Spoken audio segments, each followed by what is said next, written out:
fogo consumindo áreas do Brasil, florestas, áreas de preservação, Pantanal, áreas agriculturáveis, áreas próximas de cidades. É isso, esse é o som hoje do Brasil.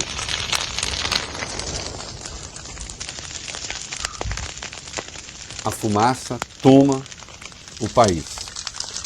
Boa noite, ou nem tão boa, Larissa Alves, Arthur Cover. Boa noite. Boa noite. A gente abre normalmente com música, eu vou tocar uma música ainda hoje que fez um grande sucesso, virou um emblema do país durante um bom tempo, e com justiça, uma composição do meu querido amigo Guilherme Arantes.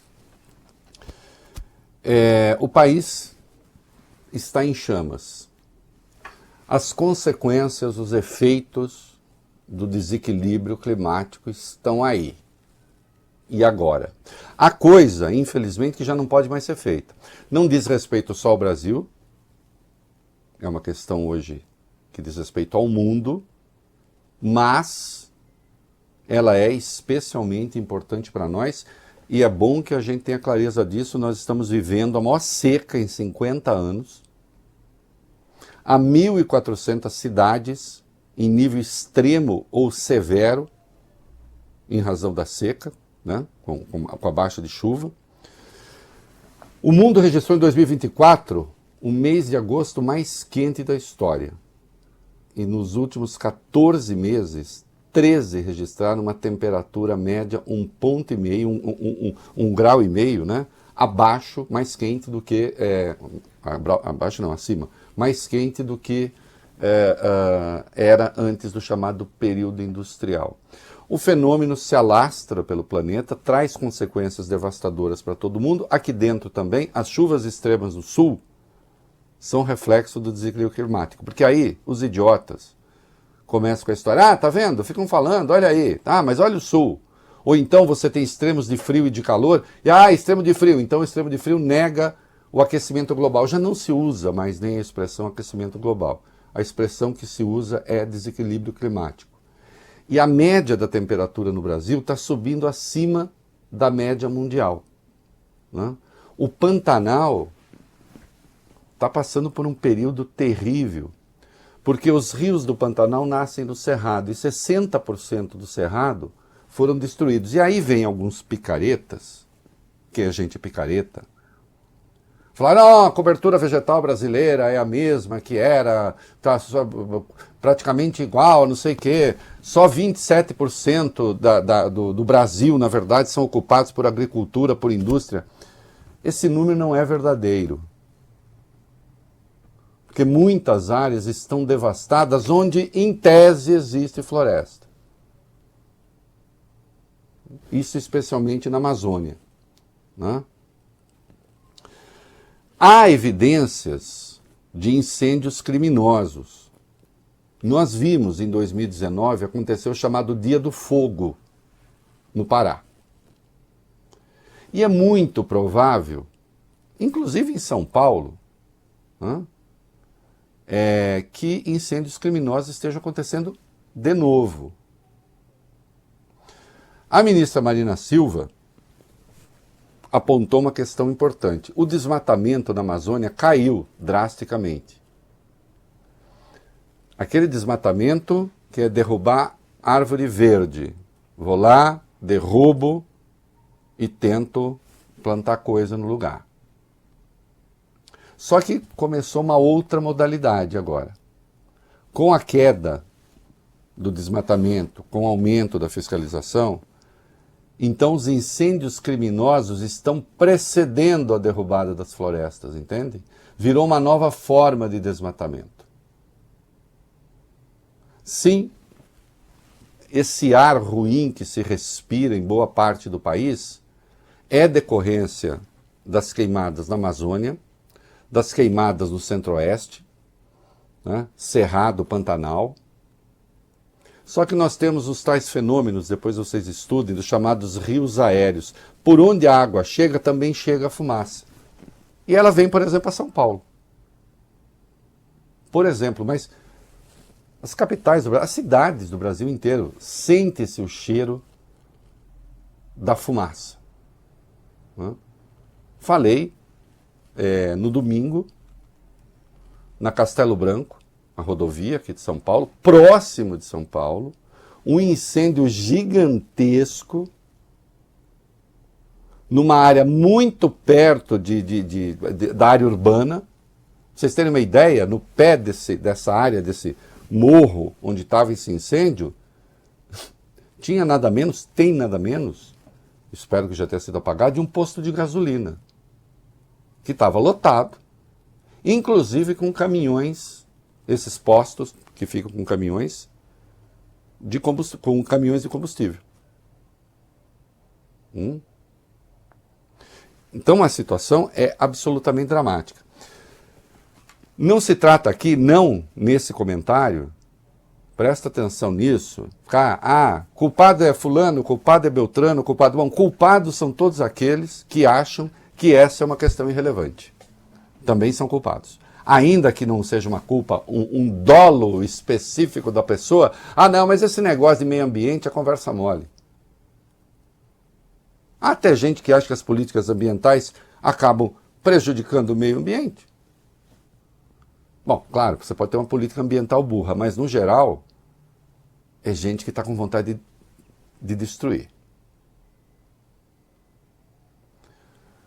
O mundo está diante de um desafio, o Brasil está diante de um desafio, o mundo está diante de um desafio, e no entanto o negacionismo está aí, continua aí.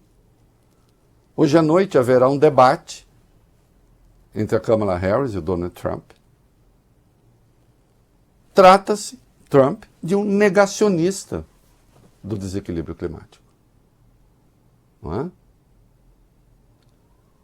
Os Estados Unidos têm resistido historicamente, mesmo governos democratas não são lá, mas, de qualquer modo, a diferença dessa coisa republicana reconhece a existência do problema. Mas hoje nós temos no mundo uma ascensão, por exemplo, da extrema-direita que acha que isso é uma besteira. Que a questão climática é, na verdade, um grande complô comunista. E não adianta mais falar, o troço está aí. Não é? Porque também, diante disso que a gente está vendo, e as coisas como estão, é claro que os governos têm de se mobilizar, é preciso ver o que fazer. Nós vimos hoje, o ministro Flávio Dino fez uma audiência, vai pedir para aumentar o número de bombeiros da Força Nacional de Segurança, tudo isso ok, tudo isso importante. Agora, precisa chover. E isso, infelizmente, não se faz assim. Né? Nós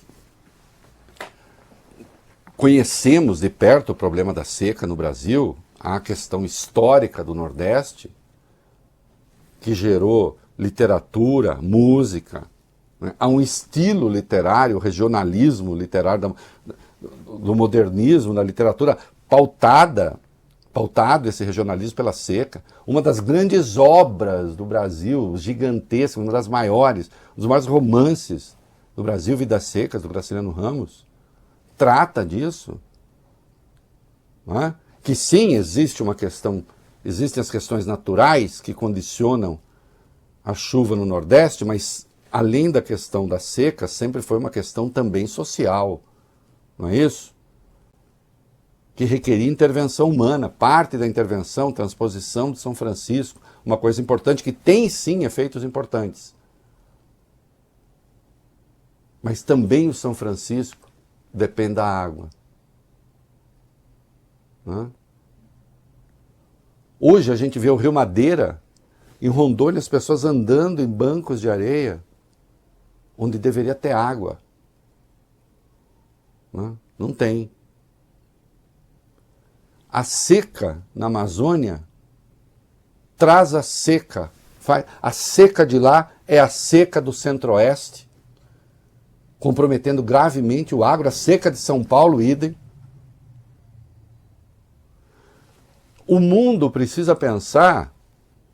O desafio queridos, o desafio é gigantesco, porque isso requer um dinheiro insano, insano, não se tem nem noção exata.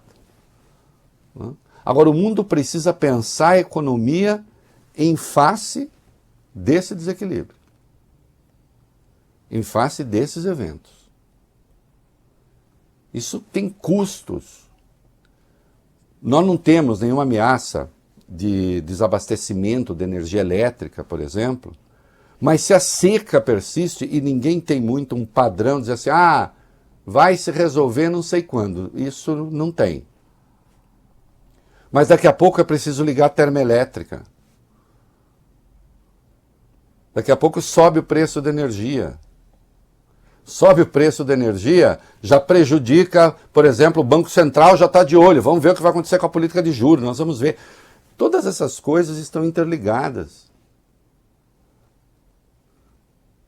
Por enquanto não temos problema. A inflação de alimentos em agosto caiu, felizmente. Né? O preço dos alimentos caiu.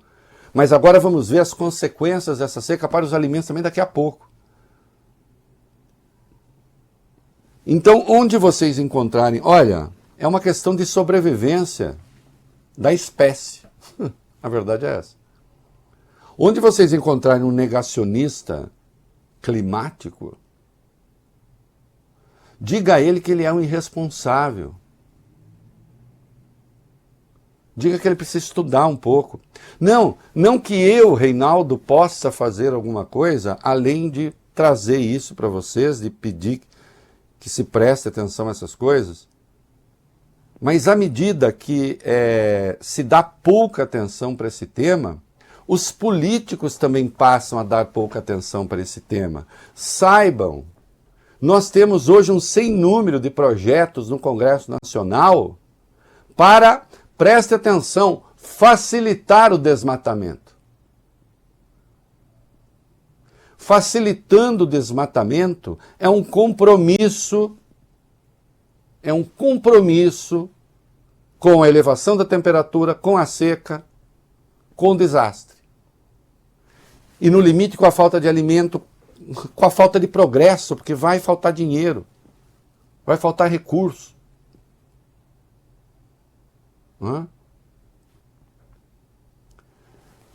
Hoje o Brasil, inclusive com essas queimadas, o Brasil hoje já é um dos maiores emissores de carbono, em razão disso, mas agora, quer dizer, além de tudo é muito ruim também para a inserção do Brasil no mundo, é muito ruim para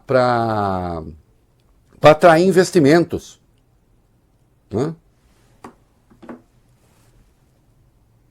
Então, nós temos de pensar nisso.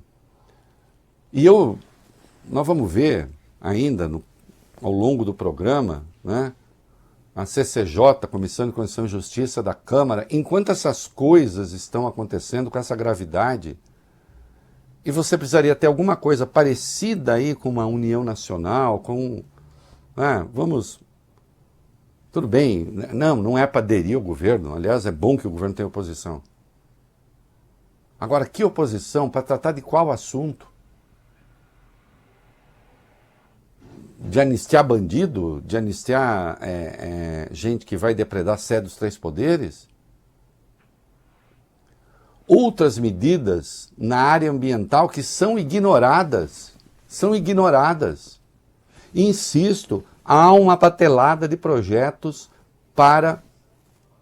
que resultariam no aumento do desmatamento se aprovados. E podem ser aprovados.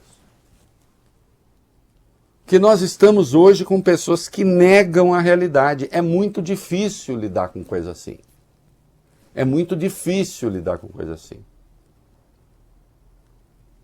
Porque quando o sujeito abandona a racionalidade, quando ele abandona os fatos e passa a ter com a realidade uma relação como se fosse uma crença religiosa, aí as coisas se complicam. E isso não tem nada a ver com religião, entende?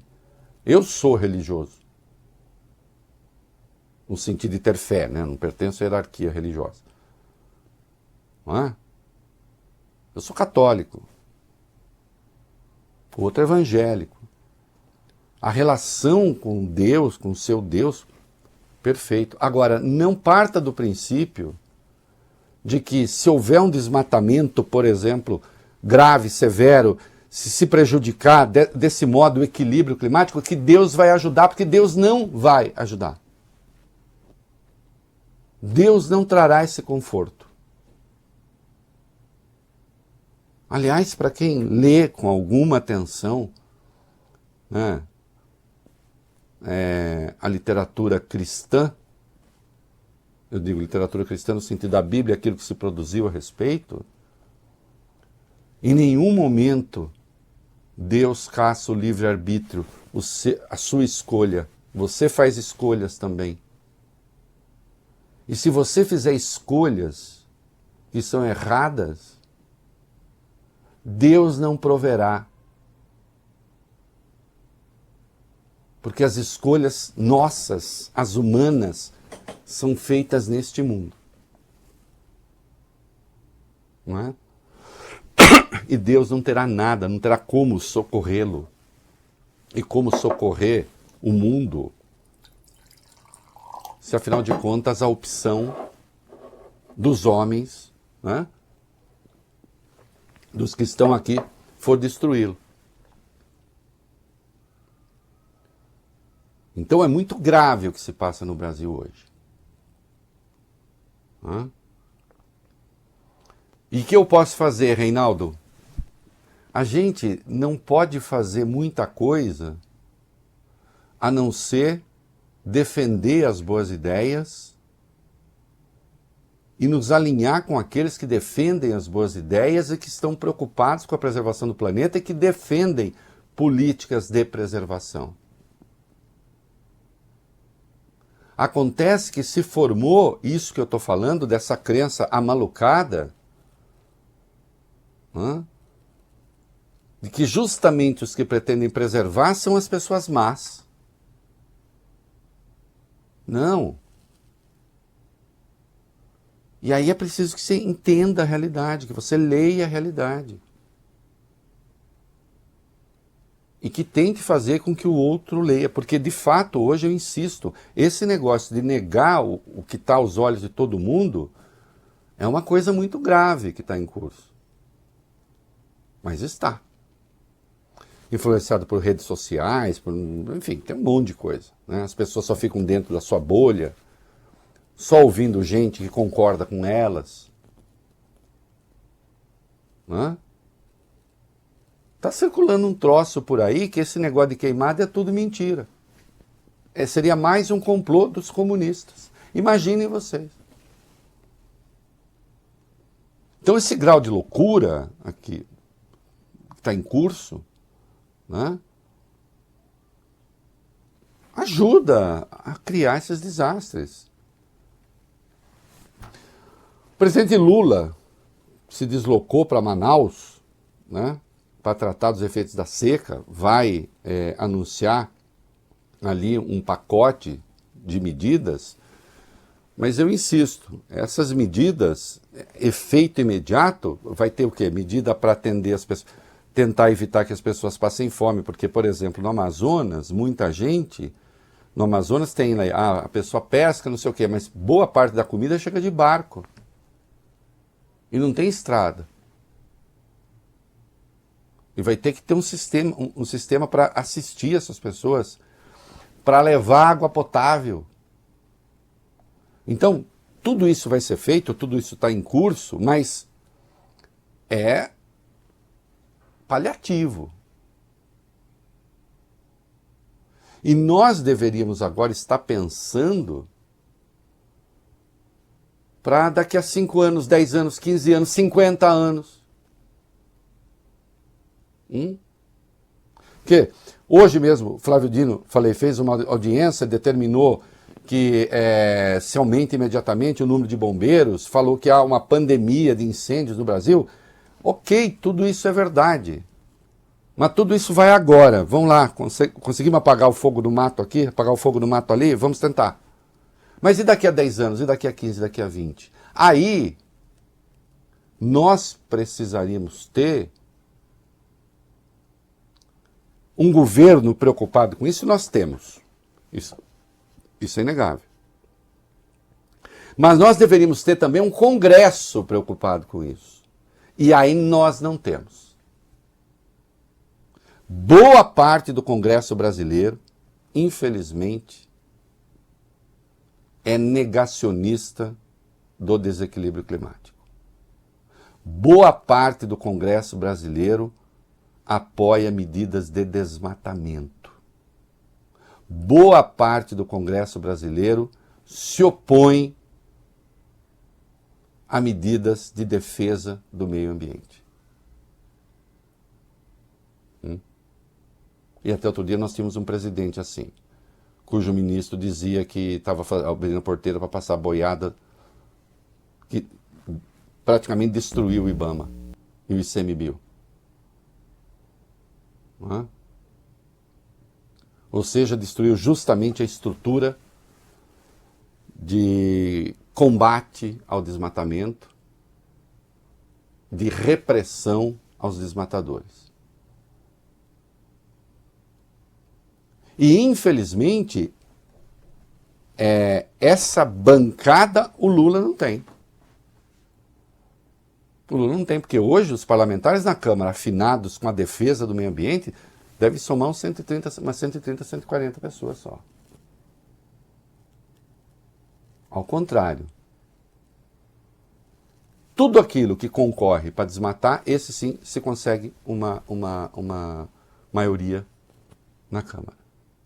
E a extrema-direita brasileira não dá a menor bola para isso. Não está nem aí. E, infelizmente, parte importante da elite brasileira também não. Inclusive vê com maus olhos aqueles que se dedicam à defesa do meio ambiente. Olhem o que a ministra Marina Silva sofreu e sofre ainda. Então, qual é o seu papel? O seu papel é o meu papel, o papel é a gente ter clareza disso. E por intermédio do nosso voto, da pressão, da nossa atividade, defender aqueles e aquelas propostas que concorrem para a preservação do meio ambiente. E isso pode ser feito sem que se prejudique um grãozinho do agronegócio. Aliás, senhores do agro, para encerrar essa parte do comentário, olhem aqui, olho no olho. Olho no olho. Muitos de vocês têm endossado e aprovado e incentivado propostas antipreservacionistas. Na suposição de que isso prejudicaria os seus negócios. Eu pergunto, isso que está aí e isso que está por vir, e não há governo que faça chover, ajuda os negócios? Colabora com a atividade de vocês? Ou vocês admitem, muitos de vocês, que andaram de maneira errada nesse negócio? Ou as coisas realmente se complicam? Porque a água não veio. Não é? A tragédia do Sul, aquilo que a gente viu, água daquele jeito, ninguém quer. Mas a água, como vocês sabem, né? Todas as vezes que se fala de um planeta, o planeta tal, será que tem vida? Será que tem vida? O primeiro indício que se procura, senhor Arthur, senhora Larissa, é um indício da existência de água. E por isso, meu querido Guilherme Arantes, que acompanha esse programa, um beijo para ele, já me mandou mensagem maravilhosa. Foi essa música aí, de 81, um festival, né, Shell, Ficou em segundo lugar a música, né? Mas ficou no primeiro lugar o coração do Brasil. Toca aí pra nós, Arthur. Água que nasce na fonte serena do mundo e que abre o profundo grotão. Água que faz inocente riacho e deságua na corrente do ribeirão. Águas escuras dos rios que levam a fertilidade ao sertão. Águas que banham aldeias e matam a sede da população. Águas que caem das pedras no véu das cascadas, fogo de trovão. E depois dormem tranquilas no leito dos lagos, no leito dos lagos.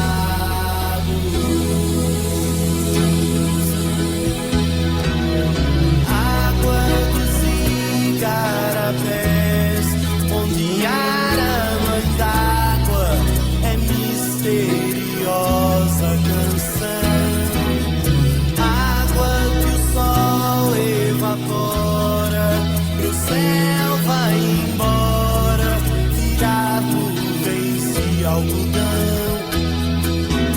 Gotas de água da chuva. Toca a música inteira. Que músico é Guilherme Hernandes, que coisa espetacular. O último trabalho dele, mais recente, Desordem dos Templários, ele está morando na Espanha, me mandou, maravilhoso.